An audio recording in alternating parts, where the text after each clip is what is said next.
الحمد لله نحمده ونستعينه ونستغفره ونؤمن به ونتوكل عليه ونعوذ بالله من شرور أنفسنا ومن سيئات أعمالنا من يهد الله فلا مضل له ومن يضلله فلا هادي له ونشهد أن لا إله إلا الله ونشهد أن محمدا عبده ورسوله أما بعد فأعوذ بالله من الشيطان الرجيم بسم الله الرحمن الرحيم إن في خلق السماوات والأرض واختلاف الليل والنهار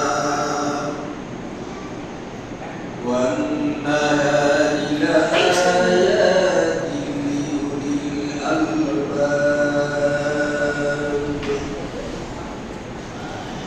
الذين يذكرون الله قياما وقعودا وعلى جنوبهم ويتفكرون في خلق السماوات والأرض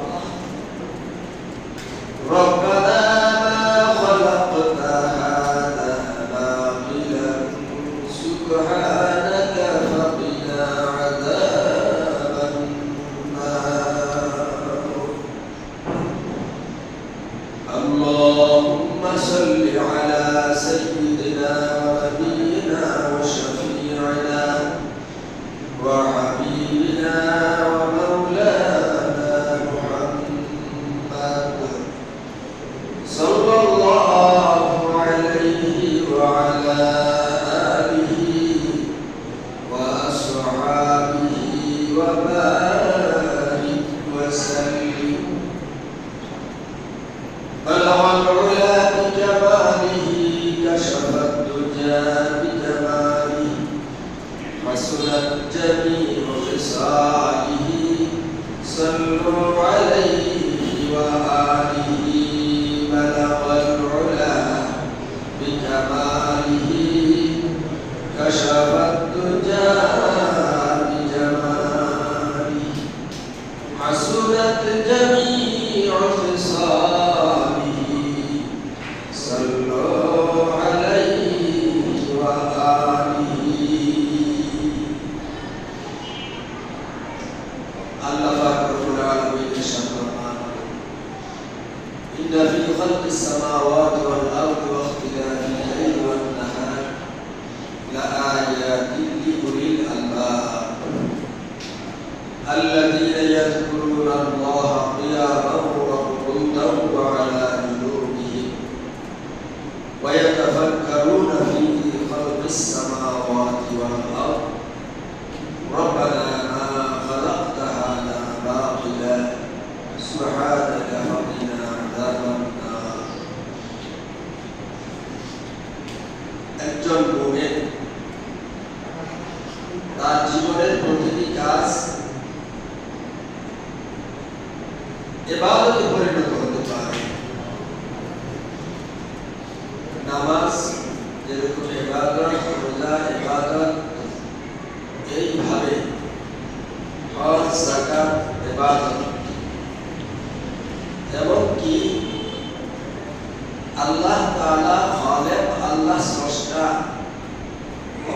আল্লাহ তাআলা ছোটখাটো প্রাণী থেকে শুরু করে উদ্ভিদ, জীবজগৎ, জলজগৎ, বড় বড় যা কিছু সৃষ্টি করেছেন, বান্দা যদি এটা ভাবে যে এই বিশাল জমি, বিশাল আসমান, চন্দ্র, সূর্য, গ্রহ, নক্ষত্র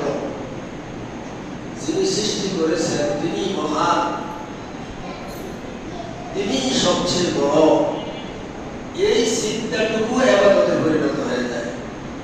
সুবহানাল্লাহ।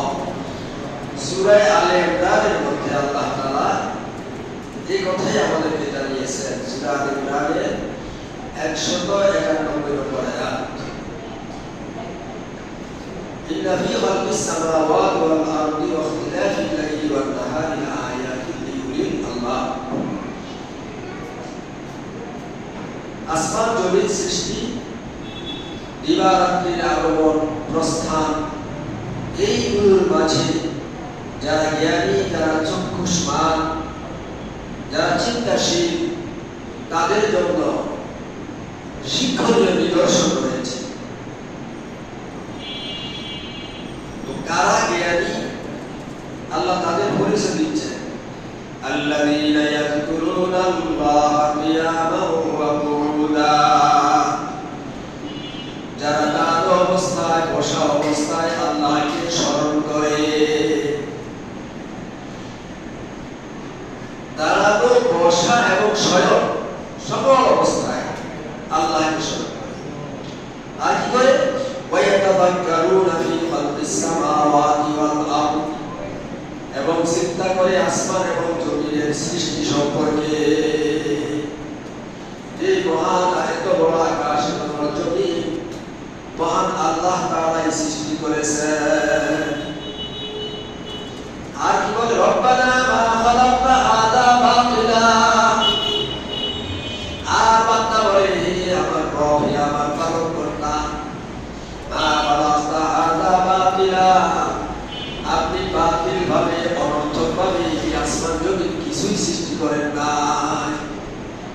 এই সবগুলো নিরর্থক সৃষ্টি করেন নাই, প্রত্যেকটার পিছনে লক্ষ্য, উদ্দেশ্য, সঠিক অর্থ রয়েছে।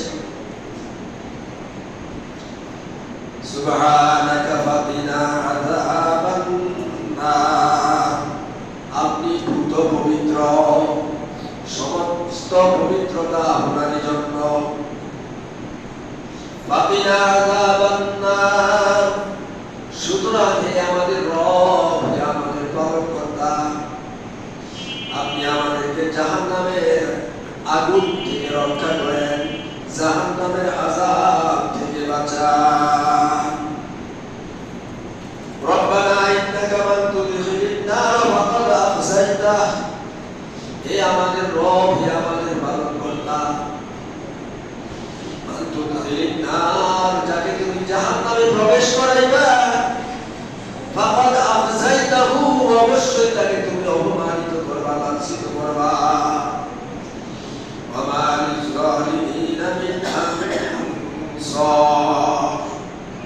দুনিয়ার জমিনে যারা জুলুম করবে, অর্থাৎ আল্লাহর হুকুম অমান্য করবে, তারাই জালেম। আল্লাহর আইন মানবে না, আল্লাহর বিধান মানবে না, আল্লাহর নিয়ম নীতি কিছু মানবে না, তারা হলো জালেম। ওয়া মা লিয-যালিমিনা মিন আনসার, পরকালে এই জালিমদের জন্য কোনো সাহায্যকারী থাকবে না। দুনিয়ায় যে যত বড় জুলুম করনেওয়ালা, তার পিছনে তত বড় মদদ দেওয়ালা আছে, তার পিছনে বড় বড় সহযোগিতার হাত বাড়ানোর মতো লোক আছে। কিন্তু পৃথিবীর যত বড় জালিম, যত বড় অত্যাচারী হোক না কেন, সারা পৃথিবীর শাসনকর্তাও যদি সে হয়, পরকালে তার কোনো সাহায্যকারী থাকবে না। আমার জালিমিনা মিন আনসার। আর মুমিনের কাজ, রব্বানা ইন্নাকা সামি'না মুনাদিয়ান ইউনাদি লিল ঈমান আন আমিনু বিরাব্বিকুম ফাআমান্না। আর মুমিন বলে, হে আমার রব, হে আমার পালনকর্তা, ইন্নানা সামি'না মুনাদিয়ান ইউনাদি লিল ঈমান, এক সত্তা, এক ব্যক্তিত্ব ঈমানের জন্য আমাদেরকে আহ্বান করেছিল। ফাআমান্না, আমরা ঈমান এনেছি। রব্বানা ফাগফির লানা যুনুবানা, হে আমাদের রব, হে আমাদের পালনকর্তা, যেহেতু আমরা ঈমান এনেছি, সেই হিসেবে তুমি আমাদেরকে ক্ষমা করে দাও, আমাদের গুনাহ সর্ব মাফ করে দাও ওয়া তাওয়াফানা মা'আল আবরার। যারা ভালো মানুষ, যারা নেককার বান্দা, তাদের সাথী আমাদেরকে তুমি বানাও। যারা বন্ধ, তাদের সাথে আমাদেরকে করিও না, নেককারের সাথী বানাও। তো বান্দা নামাজ রোজা করবে এবং আসমান জমিন সৃষ্টি নিয়ে চিন্তা ভাবনা করবে, আর এগুলো যে আল্লাহ তাআলাই সৃষ্টি করেছেন এই বিষয়ে স্বীকৃতি দিলে, শর্ত হলো ঈমান। তাহলে তার এই চিন্তা চেতনা, তার কথাবার্তা, আলাপ আলোচনা এই সবগুলো ইবাদতে পরিণত হয়ে যাবে। তো আল্লাহ তাআলা এই বিশাল সৃষ্টি নিয়ে চিন্তা করার জন্য আল্লাহ আদেশ করেছেন। এখন আমরা যে 5 ওয়াক্ত নামাজ পড়ি, আল্লাহ আদেশ করেছেন পড়তে হবে। এই নামাজের আগে উযু করি আমরা। উযু করা, উযু ছাড়া যদি কোনো ইবাদত কেউ করে, উযু ছাড়া নামাজ পড়লে হবে না। উযু ছাড়া মুখস্থ কোরআন তেলাওয়াত করবে, সওয়াব হবে। জিকির আজকার দুরূদ পড়বে, সওয়াব হবে। কিন্তু উযু ছাড়া আল্লাহকে সিজদা করা যাবে না। তো উযুটাকে কেন এত গুরুত্ব দেওয়া হলো? আল্লাহু আকবার। উযুর মধ্যে অনেক উপকারিতা আছে। উযু করার সময় বান্দা আল্লাহ রাসূলের সুন্নাত হিসেবে যে আমলটা করে, যেমন কেউ কুলি করলো, কুলি করার পরে নাকে পানি দিল, এই নাকে পানি দেওয়ার দ্বারা সুন্নতের উপর আমল হয়ে গেল, সুন্নতের সওয়াব তো পাবেই, এরপরে দুনিয়াতেও তার অনেক উপকারিতা আছে। একজন বান্দা 5 ওয়াক্ত নামাজে প্রায় 5 বারই কি উযু করে। 5 বার উযুর দ্বারা যতগুলো অঙ্গ ধৌত করে, ওই অঙ্গগুলো পবিত্র হয়ে যায়, দুনিয়াবি ফায়দা সেখানে আছে। আর এই আল্লাহর হুকুম এবং তরিকা মানার কারণে তার আমলনামায় সওয়াব লেখা হয়ে থাকে। আল্লাহু আকবার। আর মানব দেহে প্রতিদিন কমপক্ষে 500 ঘনফুট বাতাস নাকের সাহায্যে মানব দেহে প্রবেশ করে। 500 ঘনফুট বাতাস। তো এই বাতাসটা যাতে তুলনামূলক বিশুদ্ধ হিসেবে ভিতরে প্রবেশ করে, এই জন্য আল্লাহ তাআলা নাকের ভিতরেও কিছু কারুকার্য রেখে দিয়েছেন। একটা হলো এয়ার কন্ডিশন, এসি। দুনিয়াতে যে এসি গুলো আমরা দেখতে পাই, গরমকে ঠান্ডা করা, ঠান্ডাকে গরম করা, বড় বড় মেশিন, একটা বিশেষ ধরনের আকার আকৃতি ছাড়া কাজ করে না। কিন্তু নাকের ভিতরে আল্লাহ তাআলা যে এসি ফিট করেছেন, এটা খুবই ক্ষুদ্র। এই ক্ষুদ্র এসিটার দ্বারা বান্দা যখন সে বাতাস গ্রহণ করে, তার ঠান্ডা বাতাসের দরকার হয়। মরুভূমি দিয়ে যখন সে চলে, তখনও ওই বাতাসটা এই এসির মাধ্যমে ঠান্ডা হয়ে তার মস্তিষ্ক সহ সারা দেহে প্রবেশ করে। সুবহানাল্লাহ। বান্দার কল্যাণের জন্য আল্লাহ তাআলা এই ছোট্ট এসি, এয়ার কন্ডিশন স্থাপন করেছেন। আর বিভিন্ন রকমের সাধন যন্ত্র এই নাকের ভিতরে রেখে দিয়েছেন। এরপরে এই বাতাসটা যে ফুসফুসে যায়, তুলনামূলক বিশুদ্ধভাবে যাতে যায়, এই জন্যই এর ভিতরে সাধন যন্ত্র এবং এয়ার কন্ডিশন আল্লাহ তাআলা স্থাপন করে দিয়েছেন। যদি এই ব্যবস্থা না করতে, বাতাসের মধ্যে কোটি কোটি রোগ জীবাণু আছে, সরাসরি এই রোগ জীবাণুগুলো ফুসফুসকে আক্রান্ত করত মারাত্মক বিপদে পড়ে যাবে। এই ব্যবস্থা এখন আল্লাহ তাআলা কুদরতি ব্যবস্থা তো করেছেন, এরপরে ওযুর মধ্যে নাকে পানি দেওয়াকে মুহাম্মদুর রাসূলুল্লাহ সাল্লাল্লাহু আলাইহি ওয়াসাল্লাম সুন্নাত করে দিয়েছেন। এর দ্বারা বাহ্যিক যে ধুলাবালিগুলো আছে ওইগুলো পাঁচবার যখন ওযু করে, পাঁচবার যখন চেহারা ধৌত করে, কুলি করে, নাকে পানি দেয়, তখন বাহ্যিক ধুলাবালিগুলো অধিকাংশই দূরীভূত হয়ে যায়। তাহলে এই যে ওযুর মধ্যে যে সুন্নতগুলি আমরা পালন করি, প্রত্যেকটা সুন্নতের মধ্যে সওয়াব তো আছেই, দুনিয়াবি ফায়দা সীমাহীন রয়েছে আমাদের জন্য। সুতরাং শরীয়তের বিধিবিধান আমাদের বুঝে আসুক অথবা না আসুক, আমরা যদি আমল করি সওয়াব পাবো, উপকারিতা পাবো। আবার কিছু লোক শুধু দুনিয়াতে উপকার পাবে, সওয়াব পাবে না। যেমন গবেষণার পরে বিভিন্ন খ্রিস্টান চিকিৎসা বিজ্ঞানীরা মানুষদেরকে বলেন যে মুসলমানরা যেভাবে ওযু করে, নাকে পানি দেয়, আপনারা এগুলো যদি করেন তাহলে আপনাদের উপকার হবে।